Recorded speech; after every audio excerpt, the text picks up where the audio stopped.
Darker Pastures is a prairie gothic horror anthology and contains scenes and themes which some listeners may find distressing. For specific content warnings, please always be sure to check the episode notes and listen at your own discretion. Thank you for tuning in. I hope you enjoy today's humbly hideous offering.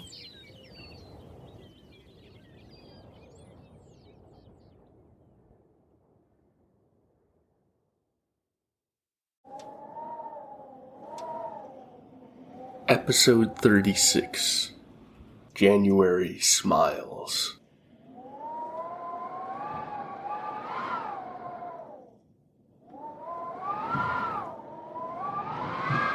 The evening wind skirls down from the hills and moans against the window panes of the old farmhouse. The snow of the previous night was neither long nor heavy, leaving only a thin skiff of white over the yellow-brown of dormant grass and weeds, but the wind is as chill as a blizzard's breath, carrying the lowing of the hungry cattle in the large lot north of the house. Lindsay shivers on her bed, or at least what was her bed during her childhood and adolescent years, where she lies reading. Downstairs, she can hear the front door open and close, her father going out to pitch hay to the cattle, and a pang of guilt needles her. He is getting too old to shoulder all the work himself, and yet he seldom asks her to help when she's home. When she was a child, they had been close, and she had helped him with the cattle as much or more than any of the local boys helped their fathers. But at some point during her mid-teens, something had suddenly shifted, and a gray gulf had slowly yawned between them. Now, in her early 30s, and keenly aware that her parents will not be around forever, she misses that closeness. But a decade and a half of gradual transformation is not so easily undone. Things with her mother, though, have always been more complicated. Lindsay looks across the room to the window, where the Celestron Astrophi telescope sits pointed skyward. It is one of the most thoughtful Christmas gifts she has ever received, her mother recalling her lifelong fascination with astronomy, and sparing little expense. Yet, Lindsay cannot quite forget that the first comment her mother made when she arrived home for the holidays was that she looked like she had gained quite a bit of weight. And shortly after that had followed the question if it would kill Lindsay to smile every now and then. Yes, she had wanted to say. It just might. But instead she had played nice and put on her brightest false smile, bottling up the poisonous resentment and despair that simmers inside of her. Only a few weeks prior to Christmas, she was let go suddenly from her position as a lab technician, barely a month after her girlfriend Heather had left her to move in with a hyper-opinionated, underinformed gym bro she had apparently been seeing on the side for some time. Now Lindsay is not sure she will be able to afford her Denver rent through March. She'd come home to spend a couple weeks with her parents as a sort of temporary retreat from the stresses of her life, and this is what she gets instead. And now that Christmas and New Year's are past, the post-holiday blues are setting in like a hangover, draining her spirit even further. But at least the country skies less riddled with light pollution than those of the cityscape, are good for stargazing. Studying the heavens was once how she escaped the depression of her high school and college years, finding comfort where many are unsettled by the reminder of how small and inconsequential she, and indeed everything she knows, truly is on the grand scale of the cosmos, and reconnecting with that childhood wonder at the strange beauty of existence that becomes harder to find with every passing year of adulthood. Outside, the stars slowly emerge, sharp and bright.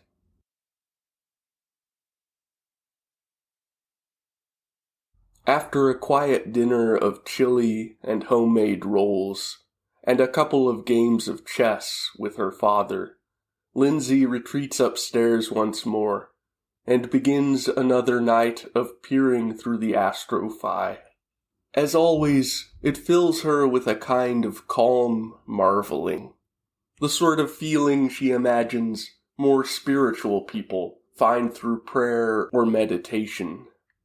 As she looks from one planet and constellation to another, she internally recites familiar astronomical facts, which return so easily, despite her not having actively pursued the hobby for years now. Then she pauses, jaw going ever so slightly slack. Of course, she tells herself, she's not seeing what she thinks. Pulling away from the telescope, she adjusts it slightly, then peers through once more. And still, that cluster of stars and nebulae that looks so much like a smiling human face gazes back at her. She steps away from the celestron, rubbing her eyes.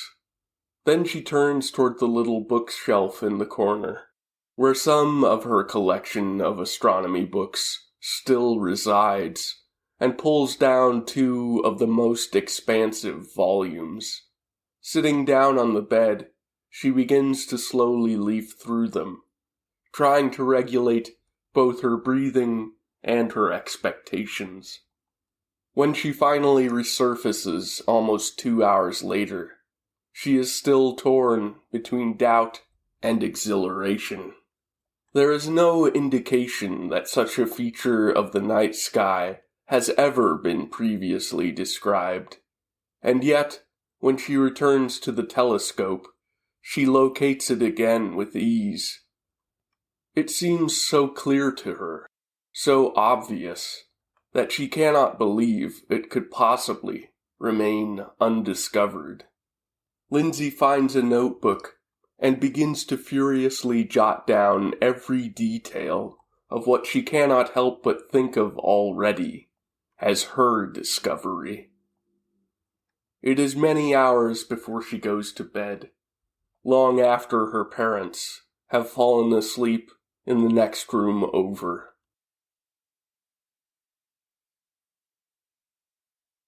Over breakfast, Lindsay sits debating whether to tell her parents what she has found, or to keep it to herself, still half expecting to find she has made some embarrassing error. Afterward, as her father excuses himself to tend the livestock, whose needs are so much more onerous during the harsh winter months, and her mother sits to watch her favorite daytime soap operas, Lindsay decides she cannot wait any longer. She takes her laptop and tells her mother she will be driving to the library in town to do some work, since her parents have never bothered to connect to the internet, and her smartphone barely gets any reception at the old house. Her mother looks up from the television, frowning, and says that she thought Lindsay didn't have a job anymore. Work for myself, Lindsay clarifies, and her mother makes a non-committal little noise that nevertheless sounds utterly dismissive. Annoyed, Lindsay packs up and makes the 15-minute drive to the small municipal library.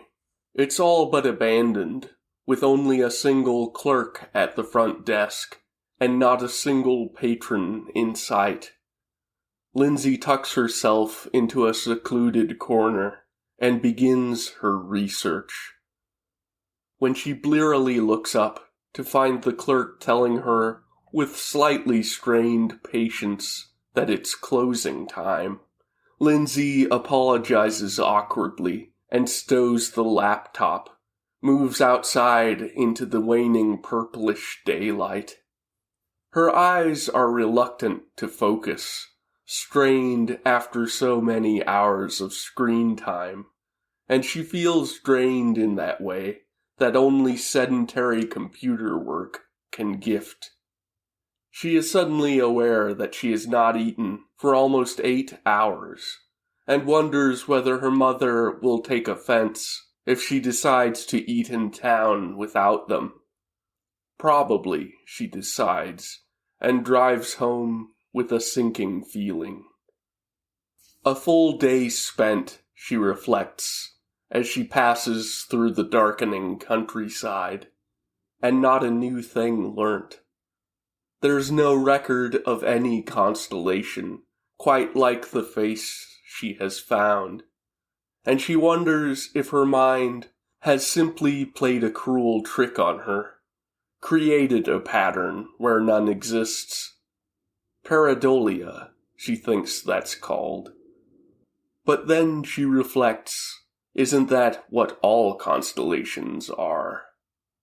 When she reaches the house, her parents are just sitting to a dinner of chicken fried steak and mashed potatoes. Her mother smiles and says she's been gone a while, then asks if she maybe met someone in town. No, Lindsay replies, just lost track of time. Her mother makes a sound of acknowledgement, but her smile takes on a knowing quality that irritates Lindsay to no end. Still, she takes the place at the table that her mother sets for her, trying to remind herself that she came home to relax. They eat quietly for a few minutes, and then finally Lindsay says that she thinks she might have found something with the new telescope. "Oh, that's great, honey," her mother smiles brightly. Lindsay realizes that she hasn't explained well, draws a breath, and clarifies that she means something completely new, something undiscovered. Her mother's smile slips ever so slightly, and her eyes take on a pitying cast now. After a pause of careful chewing, she says that Lindsay shouldn't get her hopes up too much, that the odds of such a thing are vanishingly slim. Something cold and heavy turns in the space between Lindsay's stomach and her heart. She wants to say that she knows this, that she's been wrestling with it all day, and that is why her research kept her so long. But instead, all she does is nod and say, sure. They finish the meal without further conversation. Lindsay washes the dishes, then says that she's going to turn in early, and ascends to her bedroom. Through the astrophi, she notices that the face looks even clearer than it did last night, despite the wispy cloud cover raked over the stars and the waxing crescent moon. And it seems that something else has changed, too. Something that she cannot quite elucidate, even within her own thought.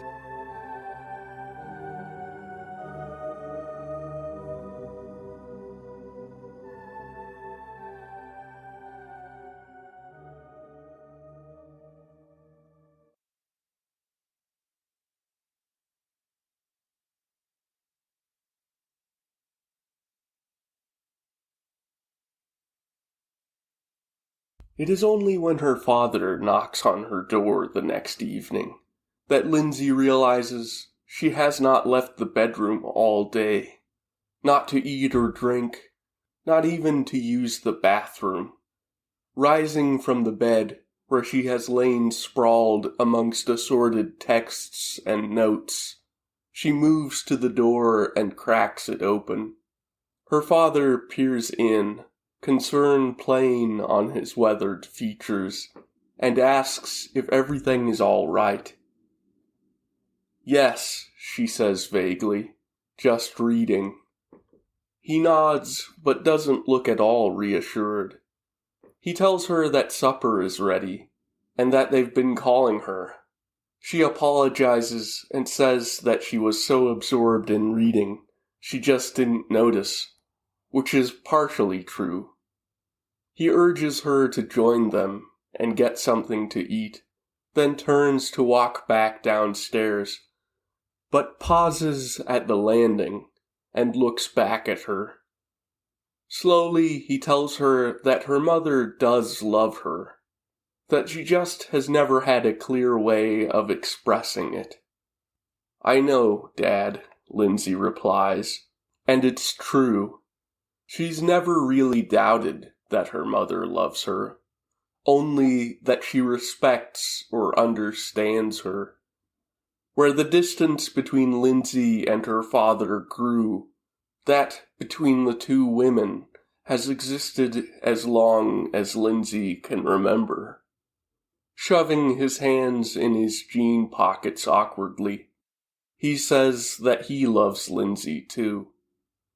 "I know, Dad," Lindsay repeats, and he smiles and descends the stairs. A powerful gust of cold wind shrieks over the roof, and the lights in the house flicker briefly as the power lines sway and groan outside. After supper, when she trudges back up to her room, she doesn't even need to look through the telescope. The face, now gaunt and skeletal, has grown to be nearly as large as the moon, the smile now a ghastly grin. She pulls the curtains closed and turns off the bedroom light.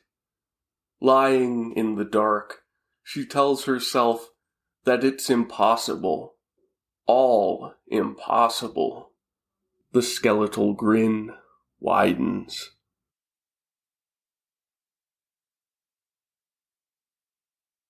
She sleeps until noon the next day, but when she wakes, it feels like she has not slept at all. Foggily, she tries to recall what day she'd told her parents she would go home. She is ready to leave behind the quiet old house, where every memory is slightly grayed and soured, where erstwhile affections have started to turn ever so slightly gangrenous.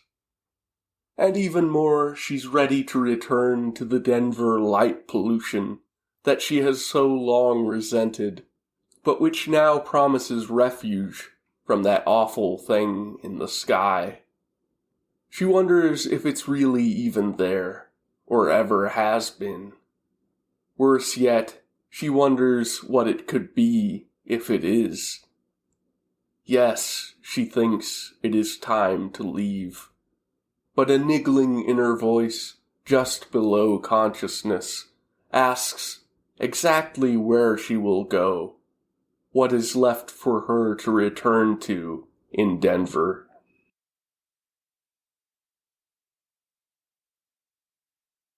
That evening, she volunteers to help her father with the evening chores, partially to get out of the house, but also because she needs to ask him. The frigid air tears at her throat and lungs, filling it with a coppery taste as she pitches forkfuls of hay over the sturdy metal fencing to the jostling heifers. Years of lab work and city living have taken their toll, leaving her winded and aching as they walk back toward the house in the falling dark. Just before they reach the front door, she turns and looks into the velvety ultramarine sky, finding at once the leering skull that is now the largest celestial feature. Pointing toward it, she asks her father if he can make out anything new in the night sky. He turns and looks for a long moment, silent, and Lindsay's heart races. Her throat feels dry and raw, and her breath comes scratchily. "Not sure," he says at last, giving her a bemused half-smile. "Should I?" She's surprised by how childlike her voice comes out when she asks him, falteringly, if he doesn't see a face. "Just yours," he says, and then he remarks that it's too cold to do much outdoor stargazing tonight. Listlessly, Lindsay follows him into the house, only half hearing his relay of the bleak overnight forecast. The blizzard that comes in the wee hours dumps 2.5 feet of snow before dawn, and the 60-mile-an-hour winds that persist long afterward push that snow into long drifts, 6 feet high or more. When the three of them wake in the morning, the power is out, and Lindsay and her father spend all day between the tasks of starting the generator in the basement and doing the most basic and most necessary of the chores, chopping the ice on the water tanks and feeding the livestock. As they work, the sky clears, promising a bitterly frigid night to come, and also a clear view of the stars. By the time they return to the house, Lindsay is too tired to even eat. The toothy, star-studded grin looms just outside her window, and she pulls the curtains closed, wondering if it was her mother who opened them again. Lying on her bed, she begins to cry silently, feeling sure now that she will never escape.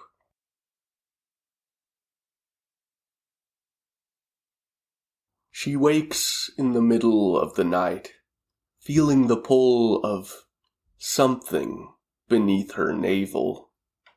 Dark suspicions swirl in her mind, but the pull is inexorable, just on the brink of pain and full of cruel promises. Before she knows it, she is up and out of bed, past her sleeping parents and down the stairs, out into the bitter cold and the deep snow, wearing only a coat and snow boots over her pajamas. The skull has now swelled to sprawl across the sky, its features changed to be hardly human. The teeth are now more defined, too long and sharp, the mouth too wide, the eye sockets appallingly large and void, yet somehow also teeming with such malignant yearning that Lindsay feels she's about to fall impossibly upward into the unthinkable vastness overhead, and be swallowed in that blackness. The snow crackles and crunches glassily underfoot, a crust of ice formed over the unevenly blown drifts. The shrill wind, though died down considerably now, still cuts straight through her pajamas and her flesh, freezing her very marrow. She walks out of the yard, into the middle of the empty hayfield to the west. Pausing there, Surrounded by ice and snow and dark, she screams up at the thing in the sky, asking it what it wants of her.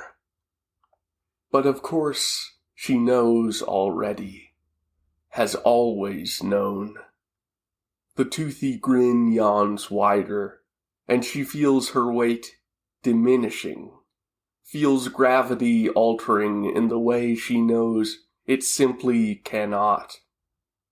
Unaccountably, the memory suddenly surfaces of riding in her father's pickup as a girl, over the pastures and fields, feeling how vast and ravenous the wide blue skies seemed to her then, feeling how she might become lost in the mere contemplation of their coy infinity.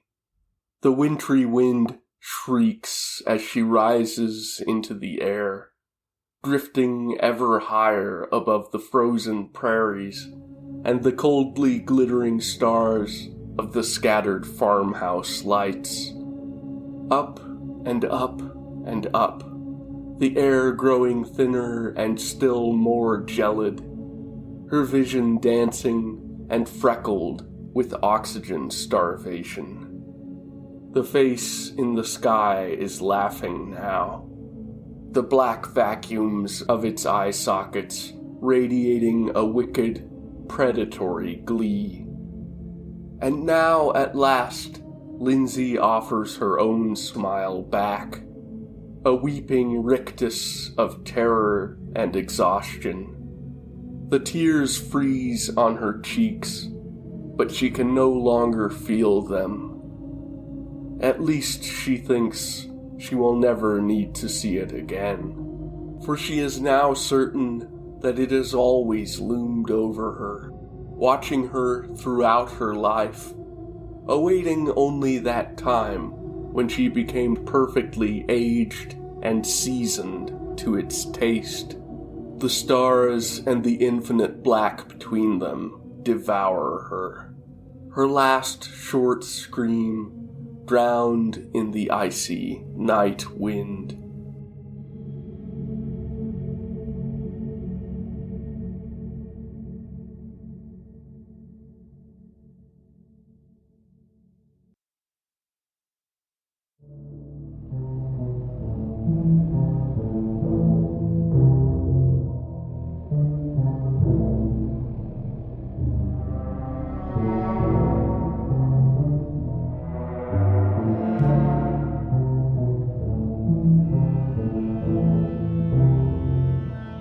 If you enjoyed today's story, please help spread our darkling prairie range to wider horizons by rating or reviewing wherever you listen, and by sharing with family, friends, and co-workers. If you're feeling very generous, you can also support the show directly at darkerpastures.buzzsprout.com or on our Patreon page. Thank you for listening. We'll meet again in darker pastures.